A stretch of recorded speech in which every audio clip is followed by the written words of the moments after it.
If you've made it this far in the video, then it is because you want to figure out how to do lights on your own car. Now, this is going to be a little bit STO specific, but most of what we're going to say is going to be applicable to any car that you choose, and we'll give you a couple of ideas of what you can use for whatever car that you might have. We chose to go with Twinkly brand, 400 total count of lights per strand. That's 65 feet in two 32.5-foot increments, so you can actually go two different directions with the same receiver transponder that's in the box.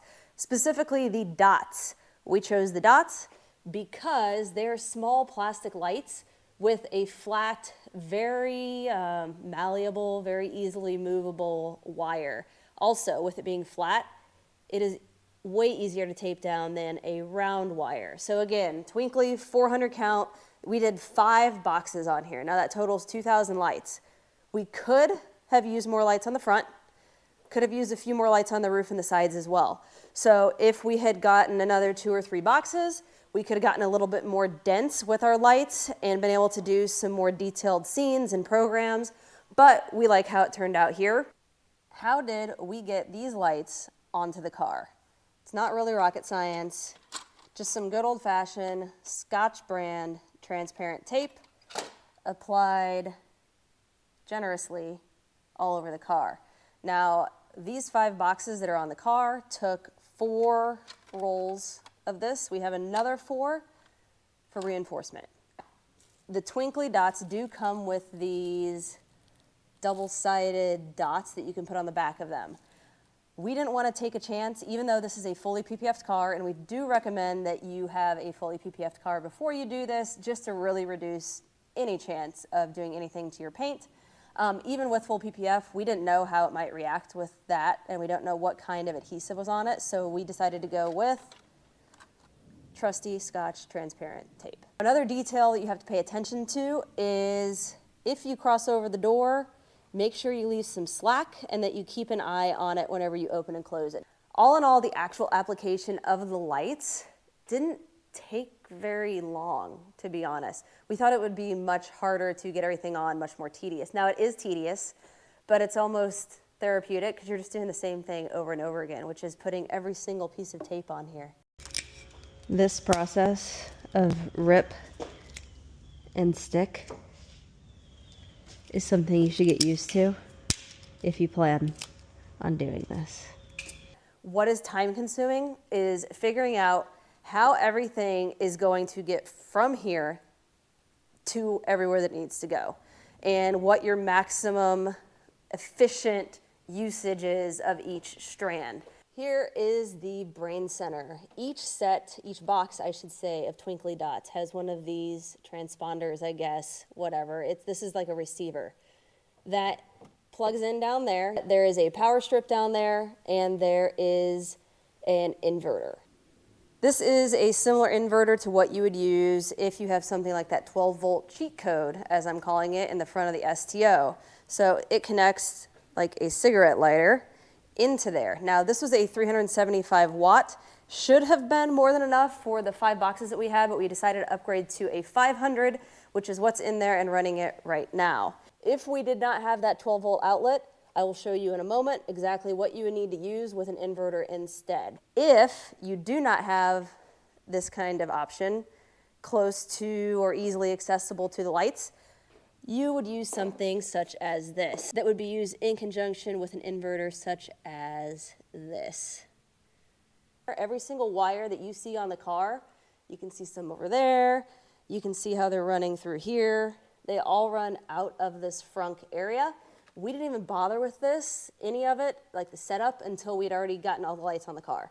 We just made sure that every one of these transponders and plugs came back to the frunk, or I guess started at the frunk, and then the lights work backwards. Twinkly does give you directions in the form of this pamphlet, but it's really not a helpful guide. So this you can throw out, honestly. Once you download the app and you have all of the lights connected and the power running to them, the app will take you through the initial setup. Took about, I would say 4 hours to actually apply the lights, right? So including planning, taking some off, putting them on, and then the other 6 hours were mapping and programming and trying to sync and figuring out how to get everything connected and working together. Here is the Twinkly app. So it is just called Twinkly, nothing special, Twinkly app. You'll see up here at the top that we have a group called STO. Now, whenever you're first getting this set up, it's gonna have to take each device, it'll walk you through adding it. There's directions on the screen here that will tell you exactly how to add the light, what the light color on the controller should be, etc. Now, what I'm going to show you is something that took us way too long to figure out, and maybe we were just, I don't know, ridiculous and out of our minds by the time we got here. But we did not need to map every single individual strand. All we needed to do was add the strands into the group STO, and then you see where it says group type join. So there are 3 options. There is group type sync, group type area, and the first one that's marked is group type join, but for whatever reason my brain was not reading that as an option.